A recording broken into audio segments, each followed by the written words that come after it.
नमस्ते साथियों, आप सबका स्वागत है मेरे साथ में योग शक्ति विद मोना में। साथियों, ईश्वर से प्रार्थना है आप सबका जीवन मंगलमय रहे, आप सब लोग खुश रहें, प्रसन्न रहें। साथियों, आज हम बात करने वाले हैं कि हाई बीपी वाले जो व्यक्ति हैं उनको उनके लिए योग में कौन कौन से आसन, कौन कौन से प्राणायाम बताए गए हैं। तो इसके बारे में आज हम थोड़ी जानकारी लेंगे। और अगर इससे पहले अगर आप लोगों ने मेरे चैनल को सब्सक्राइब नहीं किया है तो आप मेरे चैनल को सब्सक्राइब कर सकते हैं। आज हम बात करते हैं कि हाई बीपी वाले जो व्यक्ति हैं, योग के अंदर उनके लिए क्या सारे आसन हैं? क्या वो सारे आसन कर सकते हैं? क्या वो सारे प्राणायाम कर सकते हैं? नहीं, ऐसा नहीं है। क्योंकि अगर वो सारे आसन से प्राणायाम करते हैं तो कुछ ऐसे आसन है, कुछ ऐसे प्राणायाम है जो उनके लिए उनको उल्टा नुकसान पहुंचा सकता है फायदे की जगह। जैसे कि हम बात करें कि फॉरवर्ड बेंडिंग आसन होते हैं, कई कई बैकवर्ड बेंडिंग आसन होते हैं। उन सब के ऊपर अगर उनको करते हैं तो हार्ट के ऊपर, जो हमारा हृदय है, उसके ऊपर एक दबाव पड़ता है जो कि हाइपरटेंशन वाले व्यक्ति के लिए सही नहीं है। तो हमें ये ध्यान रखना है कि हाइपरटेंशन वाले जो व्यक्ति हैं उनके लिए सारे आसन नहीं होते हैं। उनके लिए सबसे अच्छा आसन है वो है शवासन और योग निद्रा और सुप्त वज्रासन, ये उनकी, और पवन मुक्तासन, ये उनके लिए बहुत फायदेमंद है। तो वो ये वाले आसन कर सकते हैं।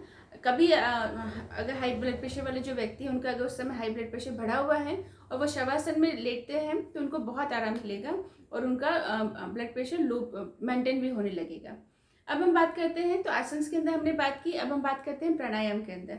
तो प्राणायाम के अंदर भी उनको वो प्राणायाम करने हैं जिसकी वजह से उनके शरीर के अंदर शीतलता बढ़े, यानी शरीर में ठंडक बढ़े। क्योंकि हाई बीपी वालों का जो शरीर में गर्मी बहुत होती है, इसी वजह से उनको रात को नींद भी जल्दी से नहीं आती है। तो शीतलता वाले कौन से प्राणायाम है? तो शीतकारी प्राणायाम है, शीतली प्राणायाम है उनके लिए, उनको भ्रामरी प्राणायाम उनके लिए बहुत अच्छा है, और नाड़ी शोधन प्राणायाम है। तो ये प्राणायाम जब वो करेंगे तो इस वजह से उनके शरीर के अंदर शीतलता बढ़ने लगेगी। उसके अलावा एक बहुत ही महत्वपूर्ण प्राणायाम है और वो है चंद्रभेदी प्राणायाम। ये उनके लिए बहुत फायदेमंद है, हाई ब्लड प्रेशर वालों के लिए ये प्राणायाम उनके लिए बहुत फायदेमंद है। अब इसके बाद हम बात करते हैं, रात को नींद नहीं आती है या फिर शरीर में बेचैनी होती है, तो उस समय आप प्रणव जप और ओम का ध्यान कर सकते हैं, या ओम का जप भी कर सकते हैं, प्रणव जप कर सकते हैं, ये बहुत फायदेमंद है। सोहम का ध्यान कर सकते हैं, तो ये उनके लिए बहुत आरामदायक रहेगा, उनके लिए बहुत फायदेमंद रहेगा। अब हम बात करते हैं आहार के ऊपर। तो आहार में हाई ब्लड प्रेशर वाले व्यक्ति को ये ध्यान रखना है कि वो ऐसा भोजन न ले जिसकी वजह से उनके शरीर में और गर्मी बढ़े। तो गर्मी बढ़ने वाले भोजन उनको अवॉइड करने हैं, उनके शरीर में शीतलता बढ़े ऐसे भोजन वो ग्रहण करें। और दूसरी बात, सुपाच्य भोजन हो, यानी जो खाने में आसानी से पच जाए वो भोजन, और मन को प्रसन्नता दे, खुशी दे, वो भोजन वो ग्रहण करेंगे तो उनको बहुत फायदा होगा।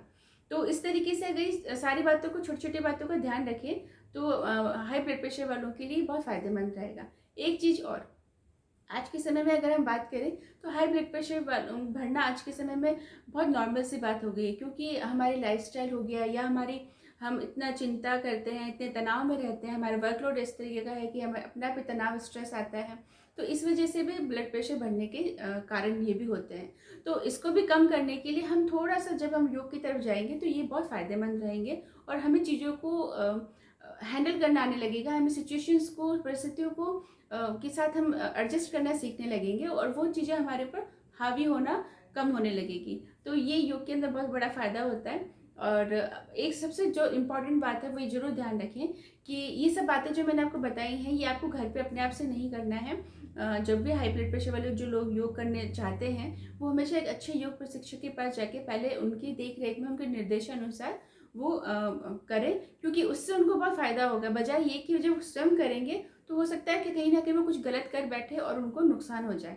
तो ये काम नहीं करना है, वो अच्छे योग प्रशिक्षक के पास जाएं और उनसे वो सीखें, या योग थेरेपिस्ट के पास जाएं, उनसे वो सीखें, उनके निर्देशानुसार करें, तो उनको बहुत सकारात्मक परिणाम मिलेंगे। ये मेरा वीडियो यहीं तक समाप्त है। आप लोग